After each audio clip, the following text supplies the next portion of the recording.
Turkiyaning eng qimmat aviakompaniyasi Turkish Airlines bilan eng arzon Ajet aviakompaniyasini bu videoda solishtirib ko'ramiz. Ko'proq to'lab komfortga ketgan yaxshimi yo ekonom qilibmi?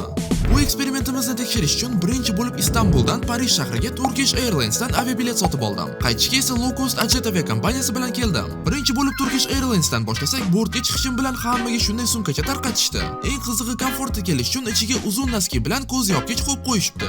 O'rindiqlarning komfortiga kelsak, umuman muammo yo'q. Orqaga tushirib olib maza qilib ketasiz. Qimmat aviabiletlarning ichida albatta ovqat bilan ichimliklar ham kiradi. Shunday kotlet va kartoshkali ovqatni yeb, planshetda har xil seriallar ko'rib ketdim. Naqd 3,5 soatdan keyin esa nihoyat qo'nib oldik. Xullas, maksimal komfortda maza qilib kelish uchun Turkish yaxshi. Qaytgancha shu aviabiletlarni arzon narxda qayerda olaman desangiz, bu bo'yicha sizga Aviasales.uz yordam beradi.